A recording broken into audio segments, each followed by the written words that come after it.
Ladies and gents, so today we've got a very special guest. We've got the multi-talented actor, comedian, entrepreneur.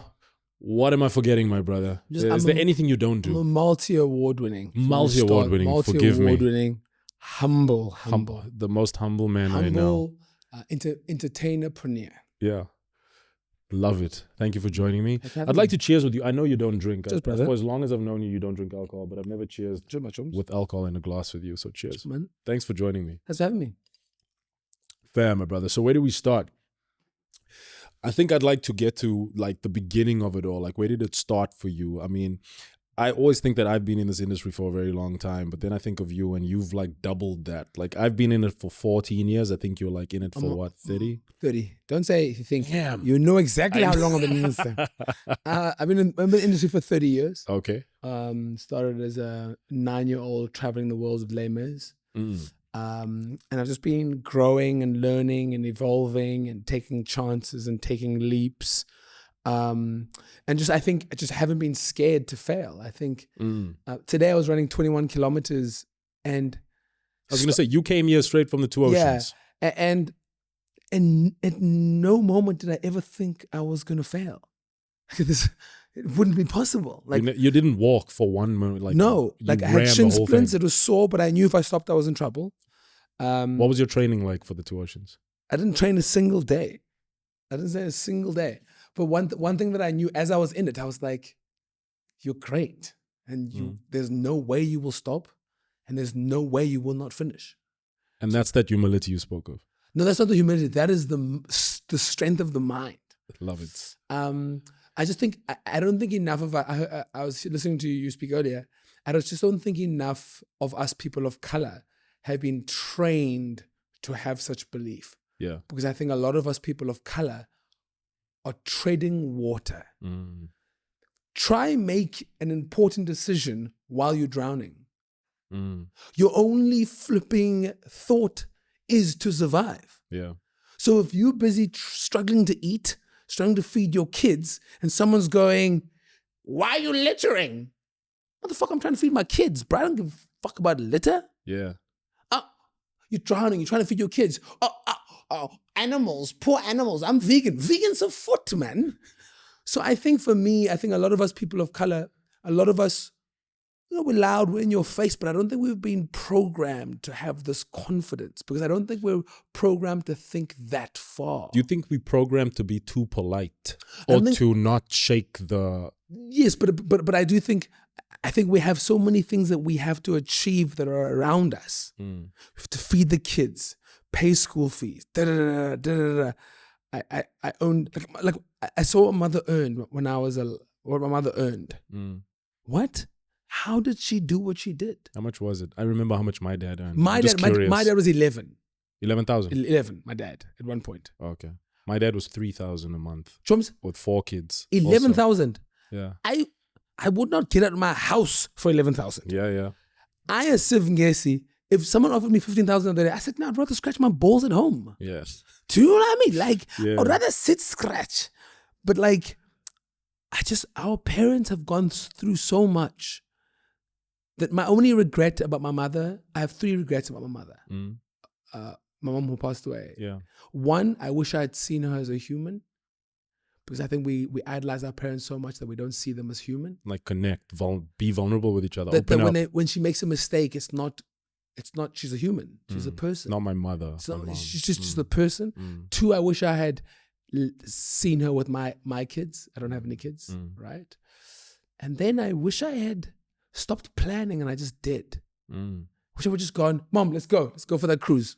Yeah. Do you know what I mean? Oh, what, Mom, you need a new car? Oh, here. You know what I mean? Those are the regrets. But I think our parents, most of our parents were even depressed.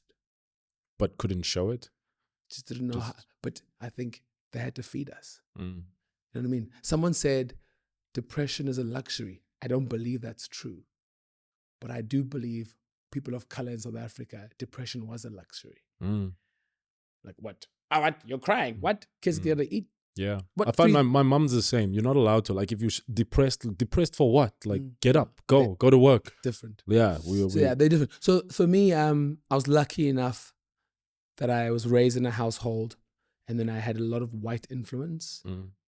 Like white people always knew I was special from the day I was small. Yeah. And when white people see something special, they don't see color.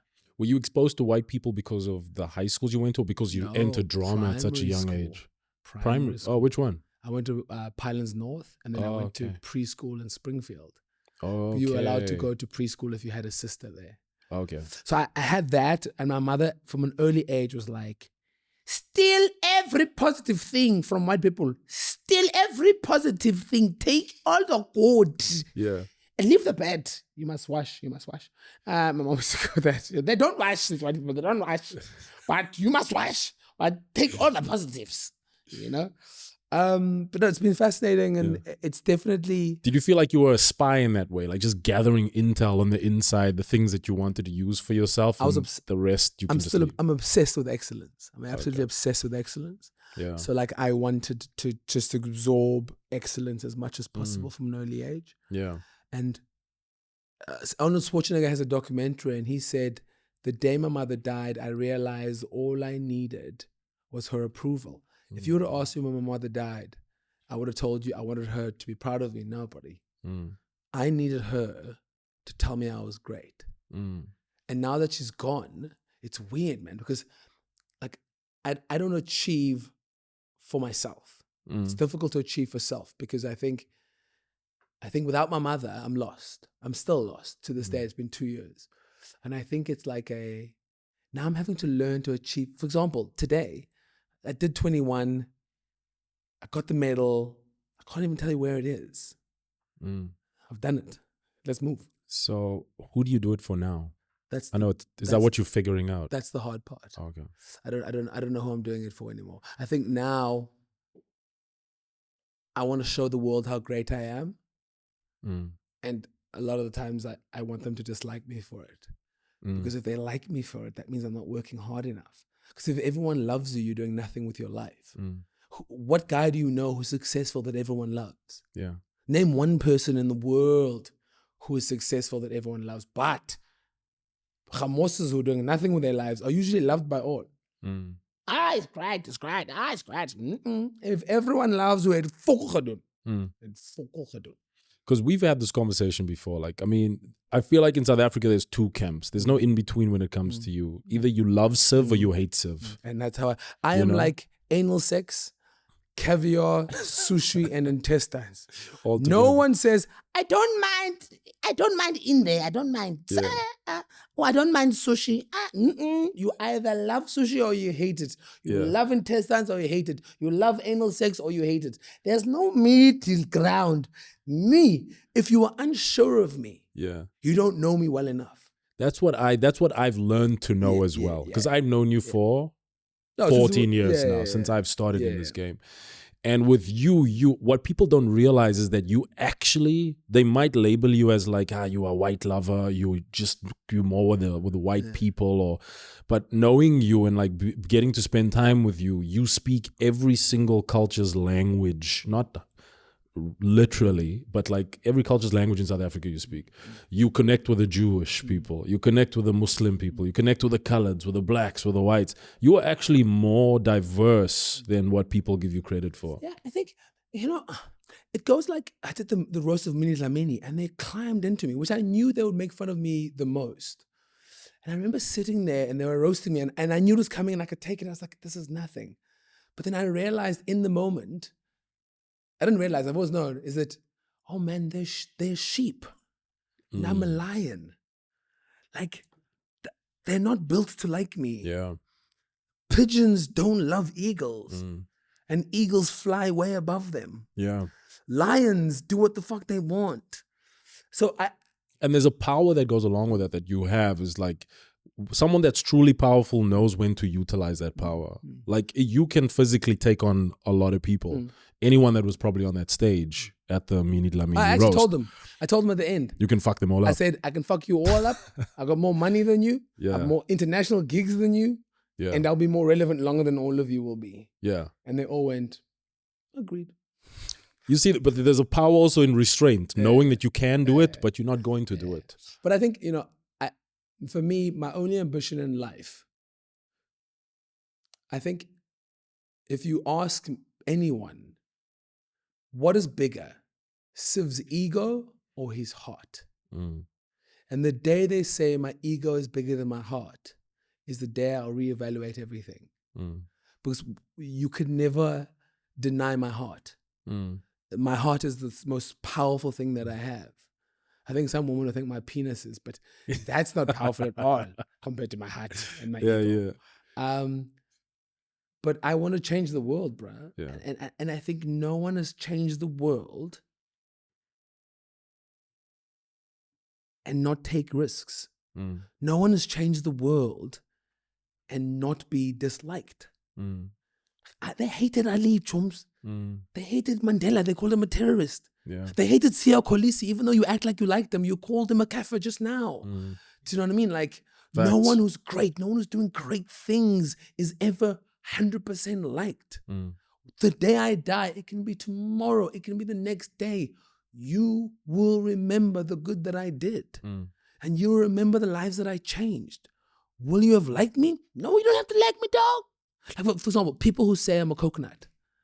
Like, I want to go, what have you done for a black child? And I'll give you receipts about what I've done every single month. Yeah. Let's compare. Like, they attack me. Siv, you don't speak enough about Middle East. I say, cool. What's your receipts? Oh, I've posted more. Oh, wait a minute. I've donated more. Yeah. Oh, wait. Yeah. What have you done? You've wasted data. What have I done? Oh, I've given money. So, like, you know what I mean? Like, the world at the moment, you compare people by how much they post or how many followers they have. But what are you doing to change lives? What are you doing to change lives? Are there people on this earth who would not be in the position they're in now if it wasn't for you? If you're successful and you don't give back, you have failed. If you don't give back to anyone else and you have a lot of money, you're a piece of shit and you have failed. And I'm confident enough to tell you that. But no one will tell you that because you drive nice cars. Blah, blah, blah. If you're doing nothing for other people, you have failed and you're a piece of shit. And this is one of the reasons why I wanted to sit down with you, because I don't think a lot of people get to see that side of you or really know that side of you. You've been consistent over the years. Siv is the Siv that I met all those years back then, outspoken. But at the same time, like you said, people with big mouths often are doing very little, where you are putting your money where your mouth is. From 10 years ago, you used to have these parties on your birthday and you used to publicly announce all proceeds is going to charity.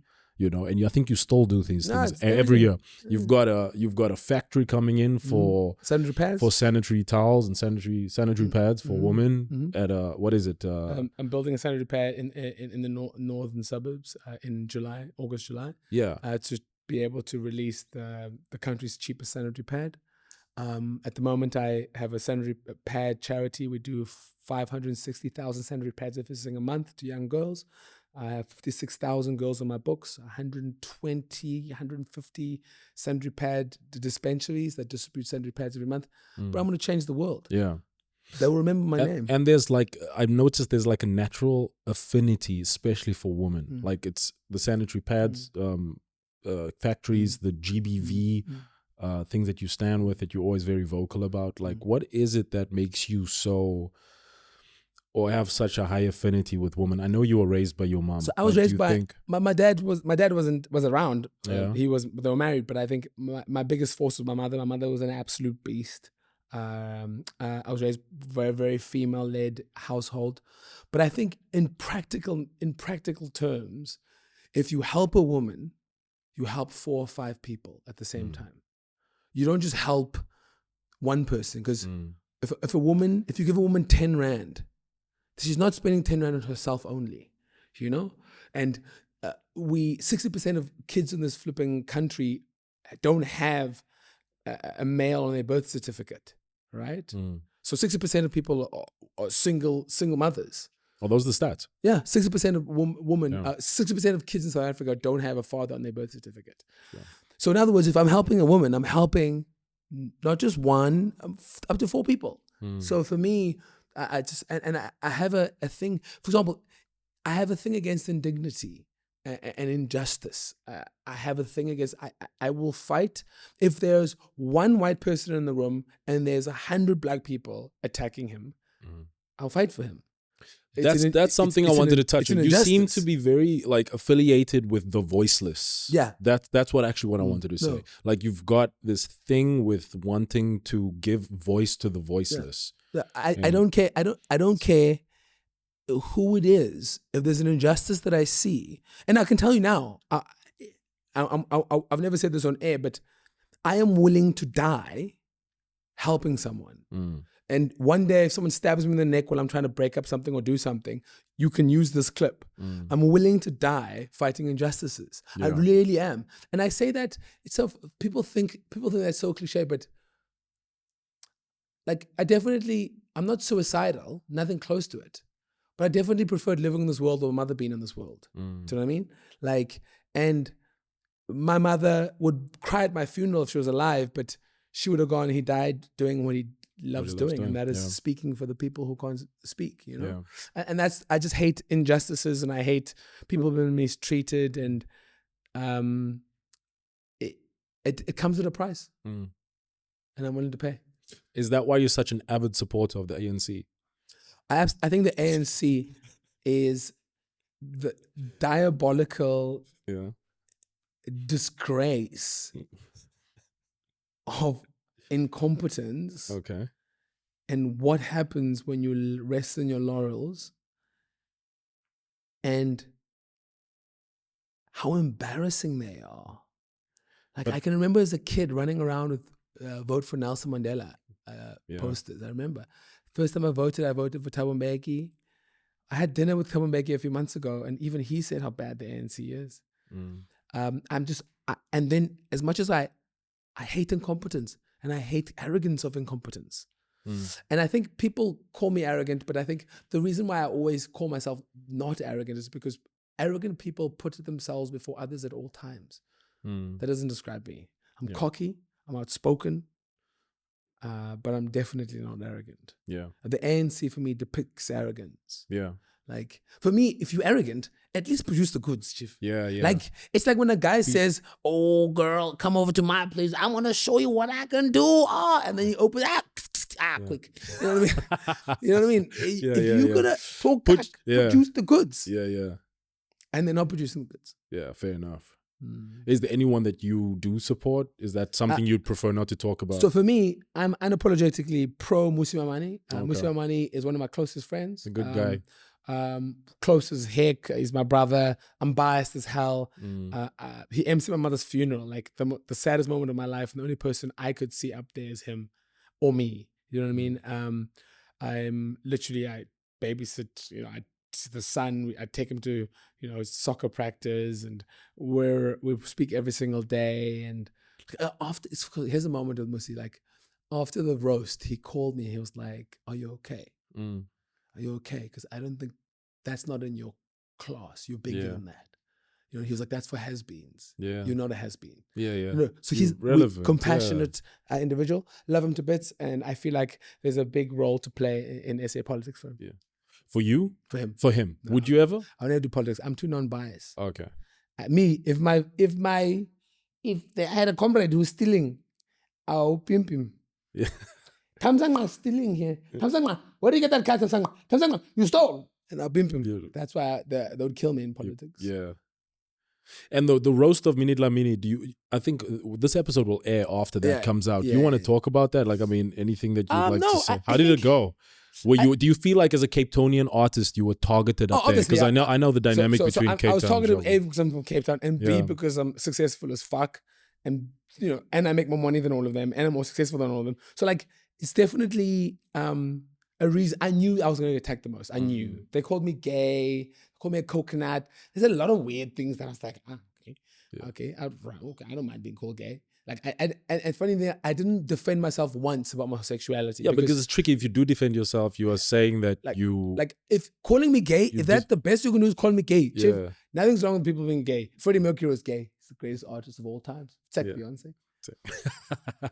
So for me, it was very personal, but not a single comment hurt me because everything they've said was false. So it didn't really hurt me, but I knew they were going to come for me the most. But I'm glad I was there because I'm very good friends with Minnie, and I wanted her to have a real friend of the panel. So I think I took a lot of blows for her. But the edit, you're going to see it's fire. It's going to be fire. And I took a lot of blows. When does it come out? 26th of April. Okay. Yeah. Okay. But I mean, it happened. It was fun. Yeah. Would I Glad do you it did again? it. No regrets. No, bro. No Okay. regrets. No regrets. I'll do it Sick. again. Yeah. Mm. Okay. Cool. But this time, if I do it again, I'll go harder at them. This time I was hard on them, but I was conservative. But next time, going for the kids. Going for the kids. Going for the jugular. This time at least I went for here. I went for the heart. But next I want to hit here. I want to headshots. Will you ever move to Joburg? Never. Why not? It's about because for us it's like a lot of people are like, that's where the industry is. I disagree. I will bring the industry where I am. I believe, here it is. Listen closely. If you're an artist and they don't want to pay 3,000 return flight for you to fly to Joburg to Cape Town, and another 1,200 for accommodation and to pick you up, an extra 5,000-6,000 rand. If you're not worth an extra 5,000-6,000 rand, you should be, don't bother. Chief. If they're not willing to fly, don't bother. Yeah. Like, it's like, ladies, if you're on a first date and he doesn't want to pay for your dinner, don't give him any cookie. If you're not worth the first dinner, you mustn't give. And to gentlemen, if you can't afford the dinner, don't be asking girls out if you can't afford. So for me as an artist, if you what's the alternative if you can't take a girl out because you don't have the money? No, Squirmal. No, I think you can squirmal. But I do think minimum the first dinner you must pay for, guys. Fair enough. I think minimum. I always cover dinners. I would always cover dinners. I don't know. I had dinner the other day with 4 ladies, beauties. I cover the whole dinner. Yeah. I was like, you never know. You might have a hot friend when I go to England. Yeah. You know, people talk, girls talk. Yeah. Guys, let me tell you, if you don't pay for that first, dinner, you can hear the cookie go close. Then she says to you, Mama, period. Yeah. And here's another thing, guys. If you don't know biology, if she says she's on her period twice in 1 month, she doesn't want you. If she says I'm on my period on the beginning of the month and the end, chop. If they say 28 days, if she says this week I'm on my period and then the next week, and that's never happened because you pay for dinners. No, listen, I'm telling you, girls have used periods as lies to all us men. Trust me, not every time a woman's on her period when she says she's on her period. Yeah. Sometimes she's on her period for you, and after the dinner, she's going to someone else. There's another nigga waiting for. I'll never forget. There was a woman who used to come to my house all the time after dates. Yeah. After Tinder dates, she used to come to my place for sex. After Tinder dates. And I was like, bro code. I'm breaking the bro code. But like, I wonder if those girls are like out there actually looking for a husband, but they won't. They don't want to. They're looking. Give it to him. They're all looking, but they were trying to find the right one. But you always have that side nigga. But they'll come and smash you. Yeah, come smash. Because they know what it is between the two of you. You make me sound like a whore now. One. Yeah, one. It's one. Just one. One every 12 months. Not they, them, they. One. We are identifying as one. As one. Who used to come always. That's a one. Now she's not coming anymore. Do you think girls do that though? Coming to me. That's crazy. Like girls, like they going on dates because they want to find the one, but they've got that one on the side. Ladies. But they don't want this one to think that they are easy, so they won't give off there. Yeah, Jones. It's the same. When I used to be bad in the old days, sometimes I would go out with the woman but I don't want to hook up with them the first time I meet them. Because I don't want to, but then I'll plan another one afterwards. You know what I mean? Yeah. But that was long ago. Like a contingency plan. That was long ago. Sometimes you need a plan B. But plan B should be enforcing plan A. Okay. I was young. Yeah. Not anymore. Now you're too busy. Now I'm too busy. I'm very conservative. Yeah. My passport is my girl. Your passport? And my bank card. It's my favorite. It's my girlfriend. They're very consistent. The harder I work, the more they stay. The more you stamp them. The more I stamp, and the more I insert. That's funny.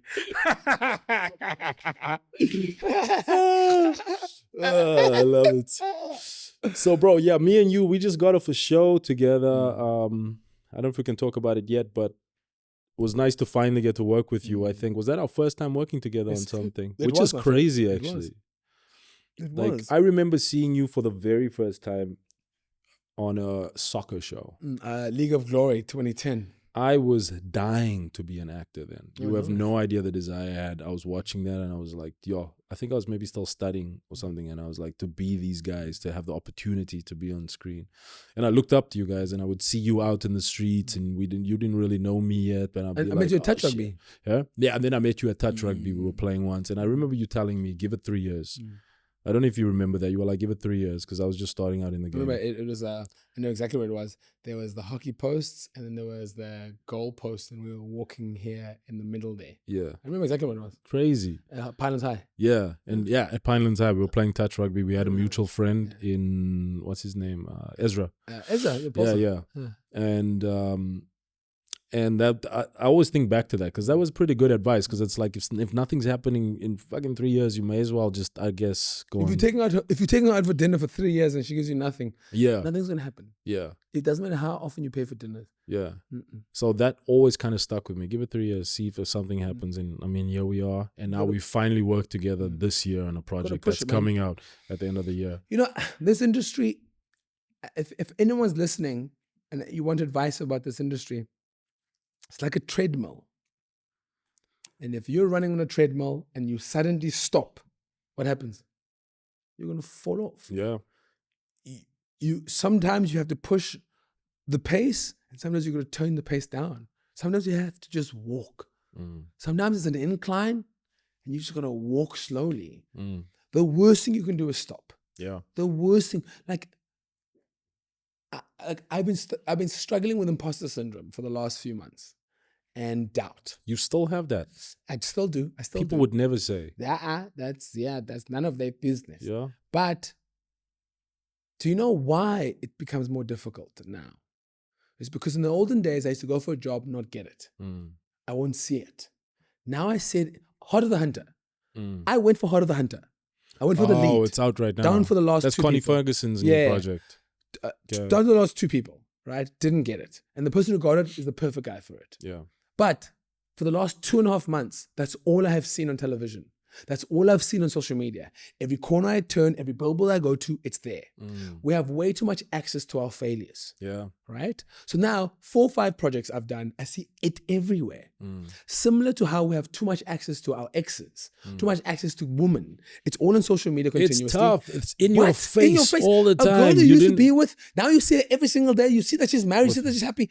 It's not easy. It's not normal. healthy. It's not normal it's not for us to see our failures as often as we do. Yeah. Right? Now now we wonder why people are suffering from depression, anxiety, all of these things because we have too much access to a lot of our failures continuously. Right? In the olden days, I used to go for a job, didn't get it, I move. You leave it. I move. Yeah. I do my thing. I'm Siv. Love me. Now I'm coming from a job and I'm walking at the airport. Heart of the Hunter.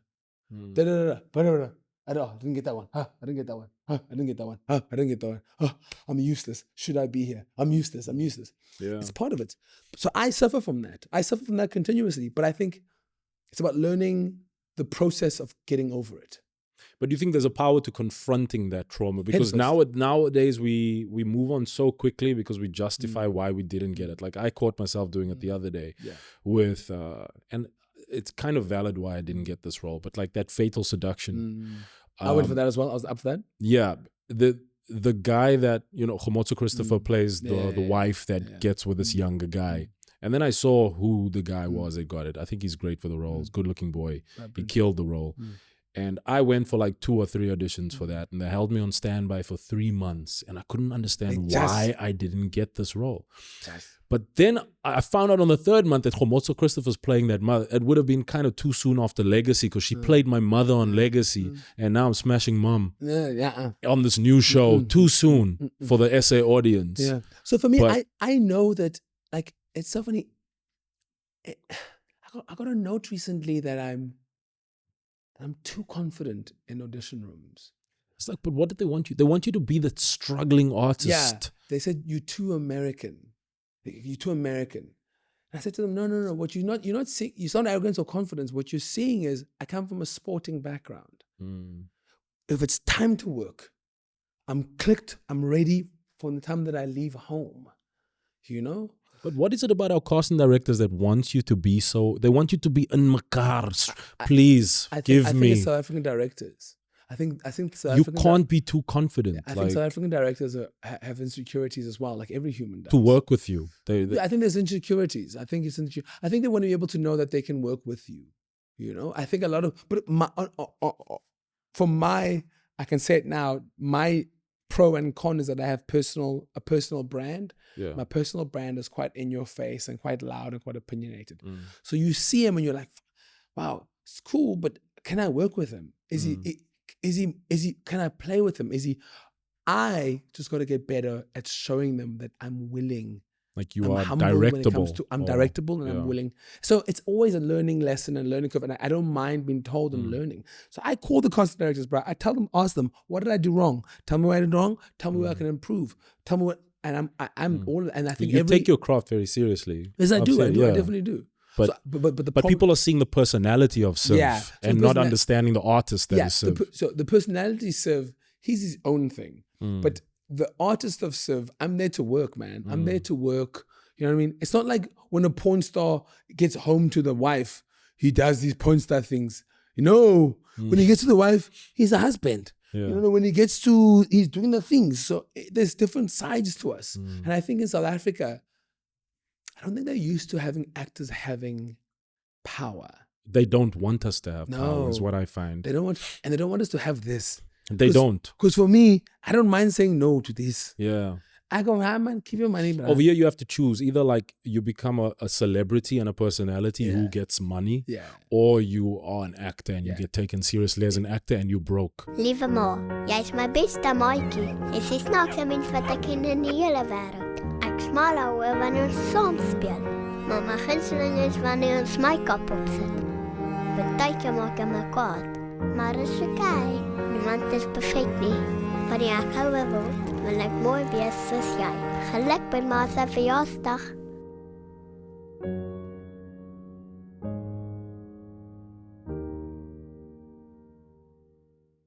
So, yeah. To merge the two is very hard. I think you've crossed over into it. I was broke long enough.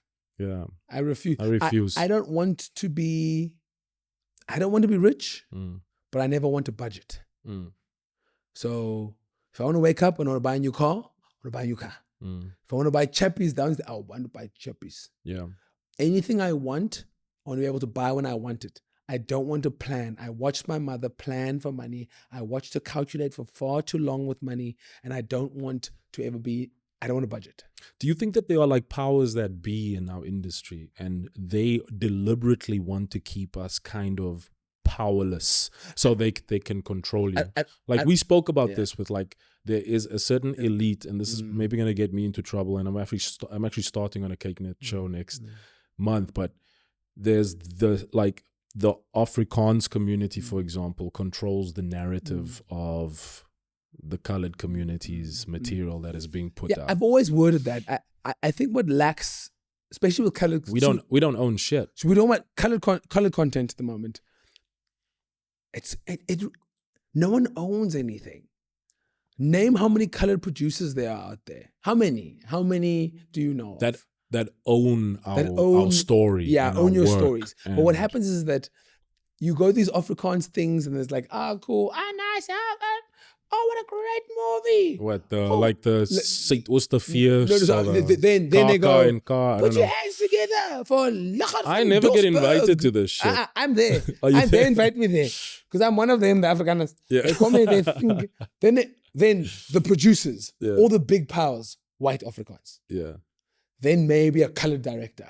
Yeah. And then because they've given him a little bit of power. Then so what they used to do to the slaves. Yeah.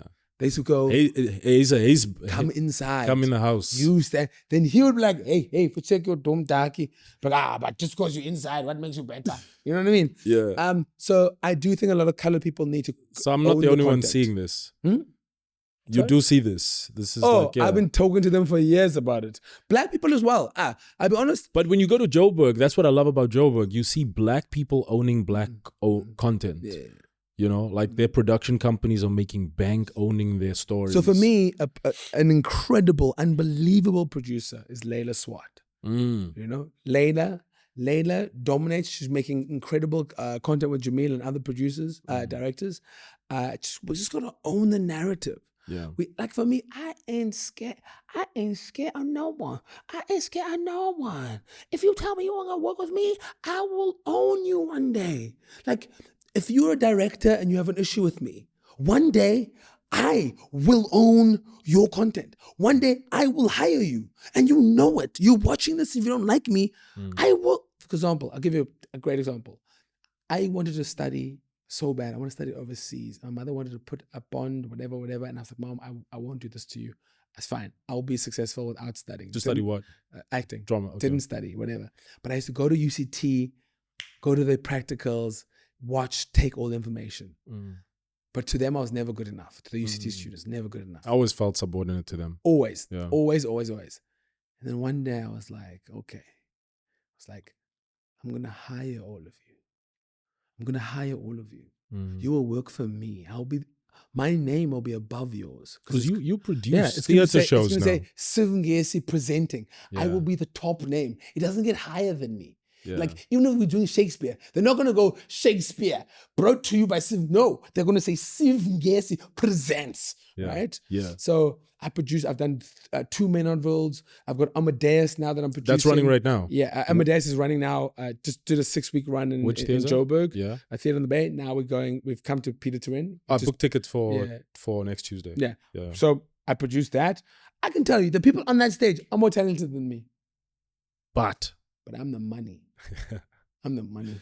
Yeah. So like, it's there. For me, I have things that I do that are petty, and hiring people who are more talented than me is something that I like to do. And you're an entrepreneur as well. Yes. You sit on the board of companies. So I own 7 companies. 7. I own 7 companies at the moment. But one I'm very proud of. I'm a shareholder of a company called Infinetics. We sponsor Drickus du Plessis, and we sponsor DHL Stormers. We do tech. It's a big company. I'm a shareholder of a hair loss company, children's books, children's theater, a factory, a sanitary pad charity. We treat it like a business, like it's a business. I have a Happy Pay, which is a online buy now, pay later. I see they've just signed someone new in the week, like some boutique store. Yeah, so it's like an online, it's like a bank. I have a company that does girls' wigs, weaves, and everything to do with girls. So for me, I want them to hate me. I want them to hate me so bad. I want them to be heart full of seeing my face everywhere. It's not fun when they like you when you're successful. I feel like it's going well though. It's not going too badly. It's not going too badly. It's not going too badly. But I must do more. Yeah. I must do more. So I think but jokes aside, I just want to be able. I watched my mother and my father work for someone their entire lives. Right? I refuse to have a boss. No one who has a boss becomes rich. No one who has a boss becomes. If you're sending invoices, if he's paying you 5 rand every month, I promise you're worth 25. He'll never pay you what you're worth. If you work for someone, they will never pay you what you're worth. So I mean, you are an artist, right? But how do you structure your day? Because that's a lot. 7 companies, and you're a successful comedian, MC, actor. How do you structure it? Do you have a PA? Do you have a team behind you? I have 2 PAs. An agent in Joburg, an agent in Cape Town. I have an agent in LA. But one thing I've learned, which I wish we knew this earlier as people of color, I don't mind paying someone who helps me make a little bit more, 10% more, or me have to do 90% less. Right? I think we've got a mental block. There's a block. So we I must do it myself. Yeah, I'm saving 10 But the white person rand. knows one thing. If I have a PA, you can do this. So my elder sister's my PA, right? She does my banking. Oh, cool. She runs around for me, my elder sister. Yeah. I refuse to press, take an account, put it in there, pay someone for tech. Yeah. Then I have another lady who does all my invoicing, everything. But a month, I pay about 19,000 rand to both of them. Then everyone's like, what? 19,000 times 12. What I could do with that. What should I do with that? I'm like, no, Chief. Yeah. People like to say to Beyonce has the same 24 hours that you've got. No, she doesn't. Beyonce got a team of like 200. It's not the same. It's 200 times 24. Those are the many hours that Beyonce has per day. Also, I compared think to me and you, there's 24 like hours. a universal spiritual law with that, because you are creating employment and giving money out, you will get more in. My sister, if I need a black, if I have my black t-shirts are all dirty, I'll call my sister and be like, hey, I need 5 black t-shirts. My sister, with pleasure, Woolworth, get us out, drops here, there. If I say, I want, it's pickled fish, I need pickled fish, shop tomorrow, pickled fish. There, bro. It's interesting. So for me, but one thing that's important, I think, collaboration. So every single one of my companies, I have an incredible person there doing the work. So in Phonetics, Mpaki and I, my best friend, and Musi, we all have shares in Phonetics, 30%. But Mpaki is there full-time doing marketing there, right? Musi's part of the board. I'm not part of the board. I'm not part of the marketing team. But you're equal shareholder. Yes, okay. But I do put in and whatever. Yeah. I have my charity is run by a great friend of mine called Maurice Besson. He's a work mule. But that's what he does full time. Then I do the marketing. You know what I mean? A lot of the companies, some companies I have 10%. You know, I have 10% or what. But if I'm making 5 rand and getting a person to come in will help me make 7.5 rand. Get an extra person. It makes financial sense. Yeah. But we don't have that because we're trading water. As people of color are continuously trading water. So there's these decisions. We're going, must feed family. Must feed family. How do we change that? Because I know exactly what you mean. We need to fail more. We need to fail harder. Like families and people of color would be like, let's say something as simple as getting a gym contract. You are paying 1,200 rand a month for gym. Are you crazy? But what that does for me and my sanity and for me building myself and my body, they don't see the return on that. Because I think it's so funny. What we're talking about is a huge issue because we're so used to suffering. Okay, here's an example. I'll go back to ANC quickly. I know it sounds like a very hectic left, the right 10.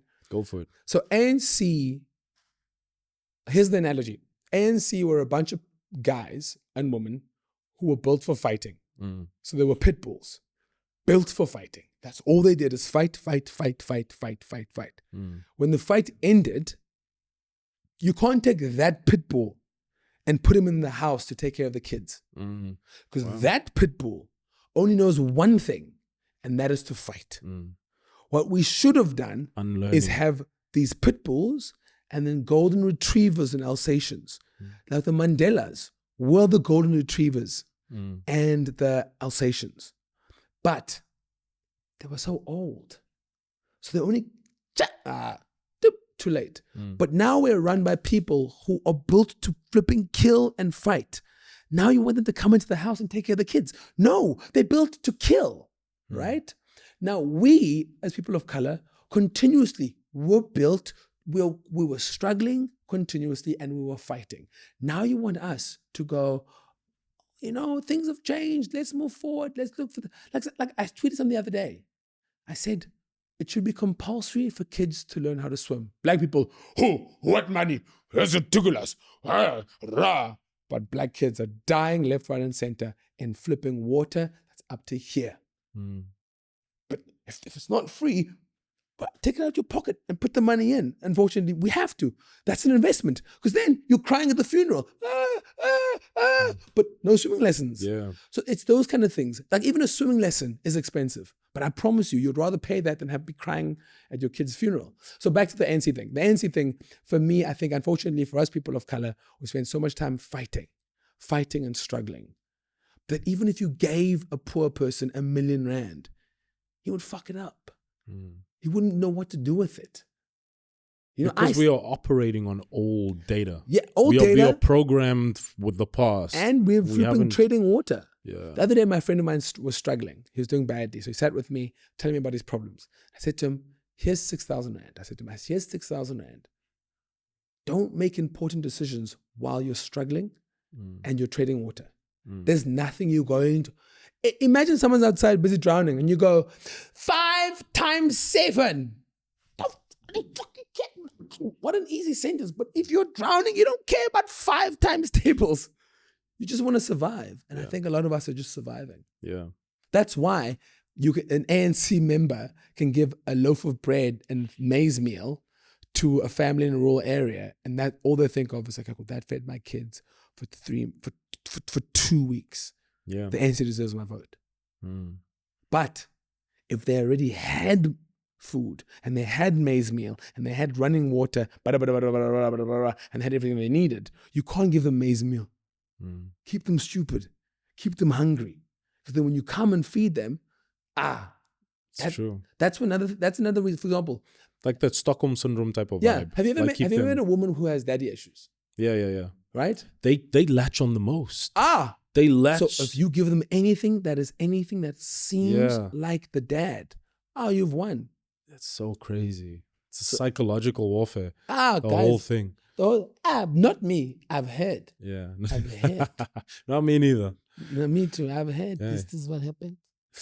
But are you optimistic about the future of the country or pessimistic politically and otherwise? Like, I know that's a layered question, but do you still have hope?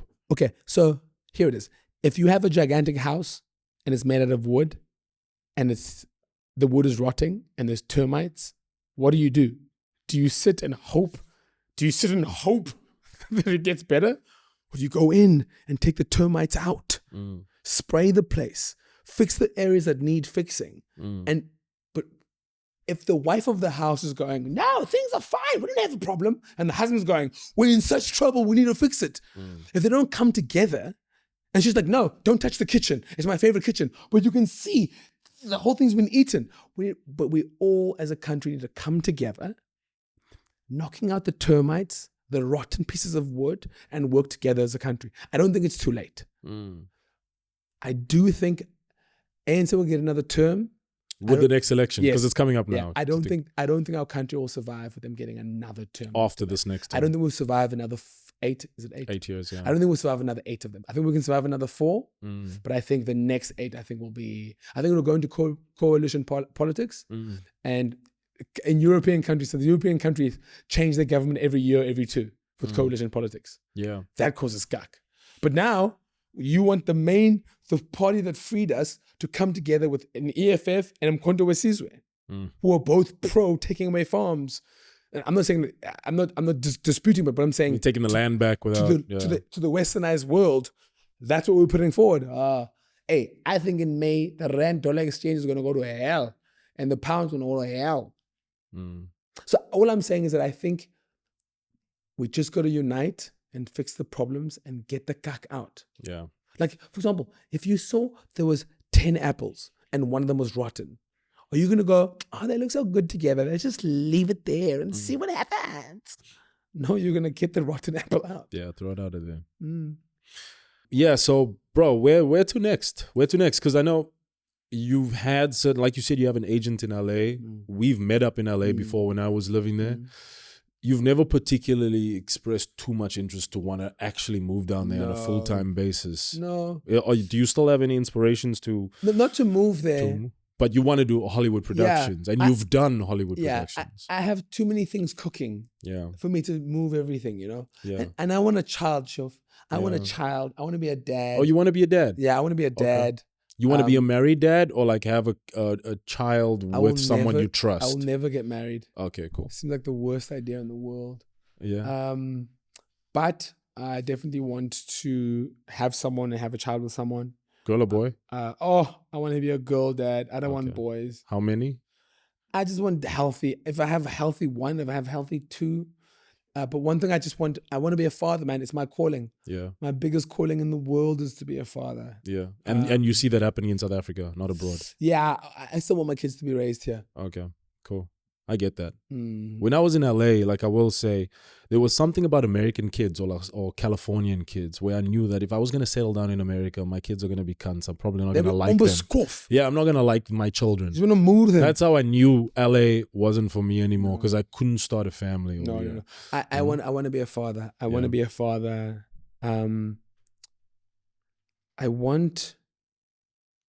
part of me wants that approval back. Okay. Everyone who's lost a mother has said there's something that kids do to give you back that kind of that approval, you know. Like they fill that void They fill of that a. void. Yeah. Oh, okay. There is a weirdness about that. Interesting. But I want to be a father, and I have so much ambitions to be a father, and I have a lot of goddaughters and a lot of godkids. My only calling in life is to be a father. Have you put a timeline on it? These guys, they swim. Yeah. They swim long, these guys. Yeah. They swim long, the yellow balas, yeah. Yeah. If I was a father tomorrow, I would be Stoked. there. I would be there. I think it's the only thing that would derail and change my life, I think. That I willingly let it change my life. Okay. You'll take up that calling in a heartbeat. Yeah, I have so many kids that I take care of every day who aren't mine. And if I never have a child that's genetically mine, I will adopt and I will love her or him like he's mine. That's awesome. That's dope. Awesome, brother. Lastly, I wanted to ask you about your experience working on Woman King, bro. Like, I mean, you had such a prominent role. You worked alongside Viola Davis, John Boyega. What was that experience like? Because I mean, these are people that are on the top of their craft. Honestly, I've seen you in many things, and I remember reaching out to you after watching The Woman King, and that was one of your most rooted and authentic performances that I've ever seen. Like, your performance was just so solid. The thing is, people always say that, but they don't realize Woman King, I'm training for 3 months, dog. I'm getting fed every meal every day by them. Yeah. I'm doing stunts 2 to 3 hours a day. I'm doing weight training for an hour and a half. The director didn't give me one note on Woman King. Not one note. Damn. Got on there, bruh, you were living it. But that's again a testimony to how you treat your artists as the type of performance and work you're going to get out of them. Well, she was like, this character was fake, the rest are real. The only reason I made your character is to show my sons that you sometimes need to pick up arms and fight for women. It's not enough to stand back and watch women get abused and you just go, I don't support that. No, you must get involved. And this character for me was very personal to me because he was a guy fighting and ended up turning and becoming part and helping the woman. I think it was a terrible experience. I think it was a terrible experience because I think we were working during COVID. I think everyone wanted distance. And it was a woman's story and I'm a man. You know what I mean? I had to know my place on that set. And I realized now the only person that I got out of it, 2 people, was John and Tuso. I have Viola's details. I can still contact her. She says to me when I'm in LA, if you don't contact me, she goes, if you don't contact me when you're in LA, I'm gonna kick your ass. I'm gonna kick your ass. Have you taken up on it yet? So we were supposed to meet in Cape Town and then I was working with you in John. Oh yeah. Because she was shooting G20. G20. There's one thing that irritates me about South Africa. You know, I think South Africa is like most things, is that when you're good at many things, you get little. I wish I got the recognition I deserve. And it sounds like something so petty, like I'm a child. But I've done nearly 50 films and TV series, most of them international. Yeah. You know what I mean? I have 4 SAFTA nominations for presenting. I've won 1. In total, I've had like 25 SAFTA nominations in total if it's not producing or presenting or acting. I've had a best support. But I think there is something about, I don't think people can pinpoint me. And I think people are uncomfortable without being able to go, he is this. That's why they have such a crazy love or craze for my sexuality. They want to know that I'm gay. Yeah. They want to know, is he gay? You know they want to label you. They want to label me. And I think they struggle to label me because I'll wear heels, but I'll still fuck you up in boxing. Yeah. I'll jump on a pole with the high heels. I'll still get down and I'll still run faster than you. And I'll still, you know what I mean? And I think people struggle with not being able to put me in a pigeon. I think it'll be easier if I came out and said, I'm not gay. You know what I mean? but I refuse to tell people I'm not gay. We've got South Africans have a thing and a desire to pigeonhole everyone. We need to be able to compartmentalize every single group. Like the biggest thing with me is like, obviously when I started doing commercials and I started having to change the way I communicate because I couldn't sound too colored, otherwise I wouldn't get certain roles. And then as soon as I started changing the way I spoke, white people, other people would be like, "What? You don't sound colored," and it would annoy them because they need now. It's like messes with their programming. They like short circuit. Like I was this colored person sounding. So human beings, chums, I do think human beings do need to. What's the word called when you see something and then you have like you're like, oh, you should sound colored. What's the word? There's a word. When you stereotype, yeah. But do you know why humans need that? Because if you see a door and you see a handle, you need to stereotype that door that it opens like this, right? If you see a couch, you know I sit on the couch like this. You've stereotyped the couch. So where we get that is from hunter-gathering. You see a mango, I know mango. I need to take it, eat it, peel it. I have to peel it, whatever. Oh, that's a crocodile. It will eat me. If we didn't have that flawed thing about us of going, we expect that to be like that. So you think it's a survival instinct? I think we would have died out as humans. Okay. But I do think that's why they need to pigeonhole you. So they need to pigeonhole you into this and this and this and this. So they can understand I think you. it's survival. I think it comes from, there's a door. The door opens like this. There's that thing looks bright red. If I eat it, I will die. Yeah. There's a vagina. You put it in like this. She's a woman. I think that's why we have that. Yeah. I think it's irritating. I understand. Yeah. It was very annoying for me because me and you went through probably, I don't know how it was for you, but you also had to transition from, say, the northern suburbs to the Atlantic seaboard. Yeah. When I first moved from Belhar to the Atlantic seaboard, my neighbor would be like, "Hi, sorry, excuse me, are you the painter?" Yeah, I'm used to that. Or like when you're in Woolies, "Can you show me where the tomatoes are?" Story of my life every day. I get that every day. I'd be kissing a girl on the corner at Caprice and like a friend would come jogging by and be like, "Oh my God, he's colored. What are you doing?" Story of my life. So did you go through similar type of things moving to the Atlantic seaboard? You know, I was with the Afrikaans girl once, and this Afrikaans girl said, "Oh, I'm so sorry, I'm so bad in bed. I'm not as promiscuous as black girls." It's like, what do you mean? You're so different to other black people. What's different? Like the weirdest of things. Yeah. Like, I think we can learn a lot about Afrikaans people. Afrikaans people do not give a flying fuck.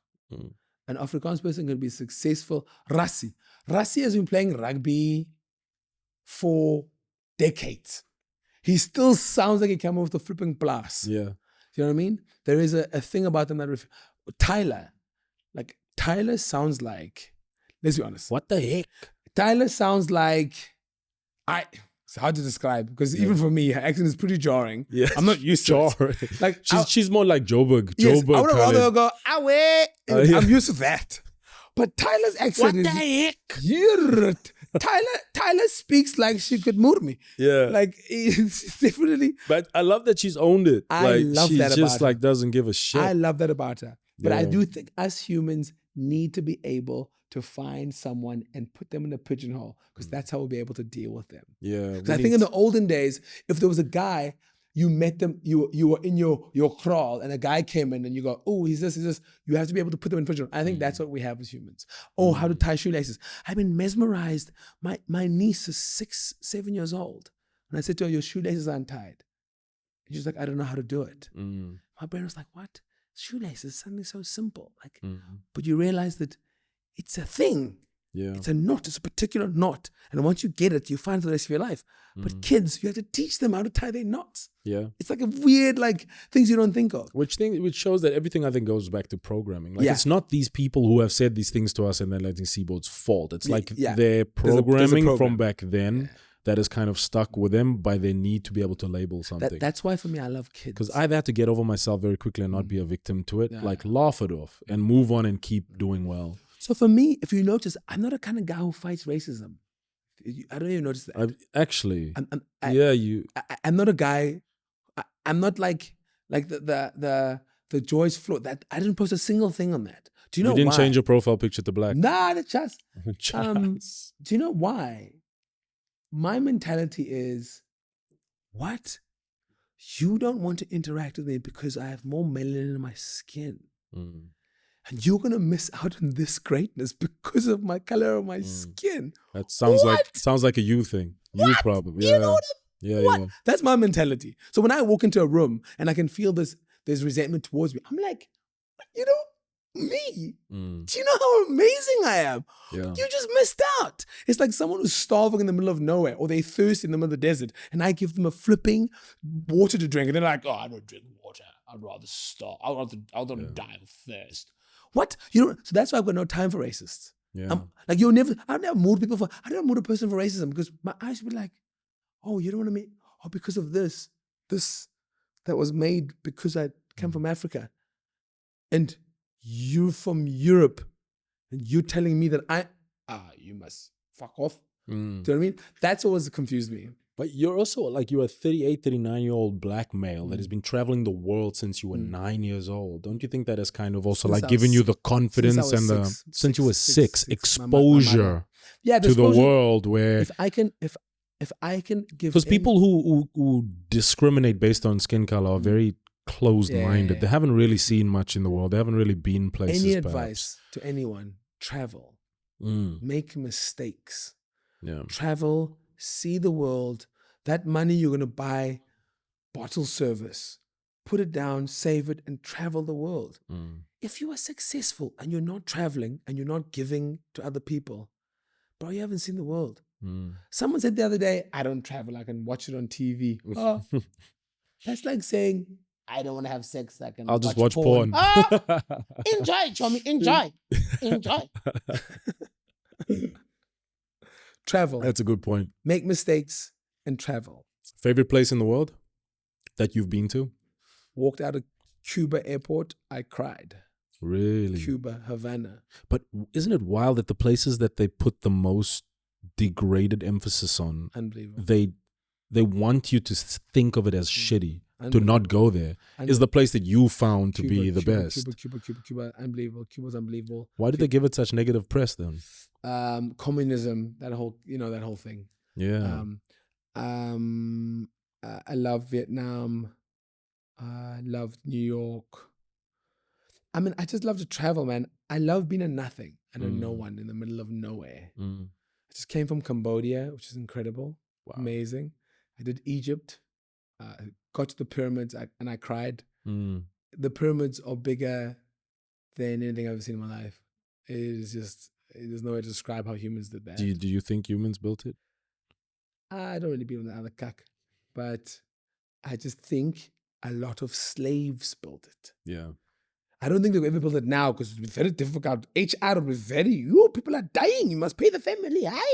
They died doing that. It's unbelievable. I just love to travel. I love to make mistakes. I think, you know what I love about travel?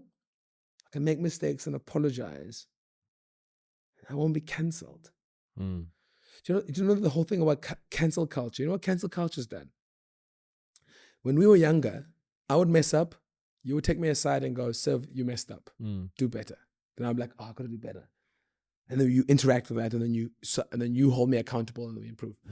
Now you make a mistake, and your life could end. Yeah, your life could end because it's done with a tweet. Yeah, it's done with a tweet. As I was coming here, as I arrived here, I know we nearly got to go. As I arrived here, I listened to a podcast that says, in America, racism had been portrayed like it has increased in 2013. They said, since 2013, racism in America has gone bad. Yeah. Race politics have gone bad. All-time high. That's what they say. What was started in 2013, 2010, 2013?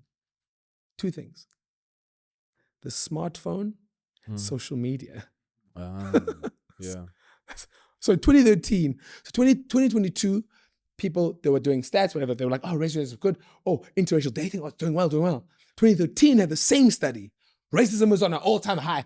Cops are killing everyone. That's a good point. Then they ask them, how many black people are killed by cops every year? Had a thing this year. 1,000. 12. So they're getting their data from social media. They're seeing it. They are seeing it now. They don't have a date stamp on it.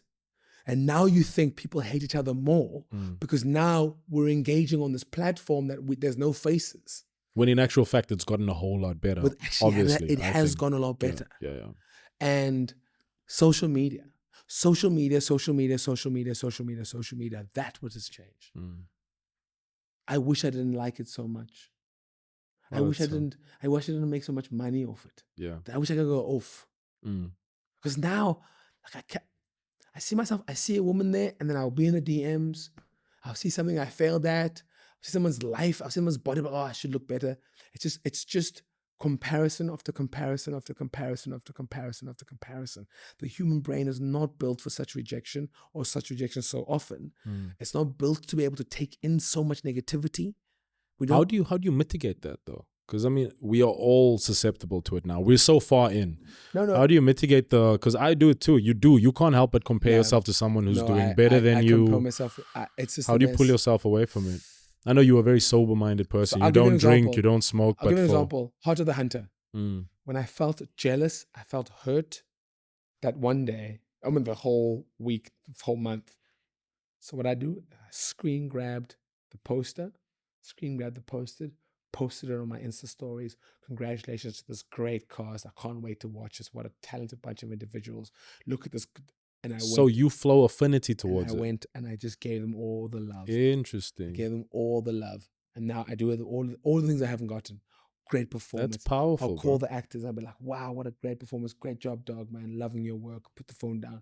Call them. Call everyone one by one. So if you see someone that you're actually quite genuinely jealous of, flow them love. Just all the love in the world. I beat them with love. Damn. Beat them with love. Got it. That's power. It's actually, to be truthfully honest, do not give me too much credit. It's like stopping it. It's like when people say thank you. It's tough to do. Yeah. So when people say thank you at the zebra crossing, I'm like, I'm not doing this because I want to. I'm doing it for myself. Yeah. So in Japanese culture, they say, I do not respect you because of you. I respect you because of me. Damn. So yeah, I do it for my own sanity, to be truthfully honest. If you have anything lastly to say to the audience, any pearls of wisdom, any words of advice, things that you've been through that you can that they can avoid because you've walked the path. I think fail hard. I think fail hard. Fail hard. Fail so hard. And give back, man. Give back and just. I think we live in a world at the moment where I want to challenge men to do more, us men to do more and to better and hold ourselves accountable. I'm glad that the whole cancel culture thing is moving because I think, actually, I learned something interesting recently. I scrap everything I just said now. But they talk about men going to therapy. And I do think we should go to therapy as men. But we as men conversate and open up to each other differently. So when I say to you, I go, hey, let's hang out. I go, let's go watch rugby. Yeah. Then me and you sit side by side and we watch rugby and we talk. Men like to do as they talk and they open up to each other. I do feel like they need to relook therapy so it can be how it will work best for men. I think therapy is quite woman orientated because you sit there and you talk. And that therapist doesn't give you answers to fix a thing. He wants you to come up with the answers. But what we do, we want to problem solve. I think we need to do things with men. We need to talk with boys, get them to scouts, play sport, doing something. So what we're doing is that if we're fixing a car with a friend, hey, yo, Anton, things are hard at home, man. I'm struggling to fix something. Can you just pass me the right? Cool, yeah, it's so difficult, man. Yeah. Oh, can I help you? Let's do something. And us men, when we open up to each other, men don't open up to each other facing each other because the only time you face another man is when you're going to fight or square argue, off, we sit next to each other and we talk and we do. Mm. So I think a lot of the times if women are having issues with men, sometimes talk to us in a particular way or have an interaction that helps serve us in how we communicate as men. Because I find as a man, when a female is upset with me, we tend to shut off. But are we shutting off from a position of actually wanting to protect them? Because we feel threatened and we know how to react in certain ways that does not. I told my best friend, my best girlfriend the other day, I said, go for a walk. Be side by side. Don't be face to face with him. Yeah. Go walk. Yeah. Go for a walk. One. Yeah. Go play paddle. So I'll end off by saying the world mustn't forget that something like male and man pain, men hurting women, is a symptom of man pain and man suffering. I'm not justifying hurting women. What I'm saying is that it's not coming across people as are not at all spending enough time on the boy child and the man. So if you have cancer on the leg, treat the cancer before you cut off the leg. Because when he's beating and killing his wife, it's spread. So I think for me, I'm all about helping victims, but spend more time on the boy child. Fix the symptom. Do not fix the guy before the symptom happens. Yeah. I think that's a good closing. Sure, man, thanks. Good. Some good advice for men out there, and I fully agree with it, my brother. I just want to thank you again for coming on. Always awesome chatting to you. And hopefully we'll do this again soon. Let's do it again. Much love, my G. Hello, dog. Sure.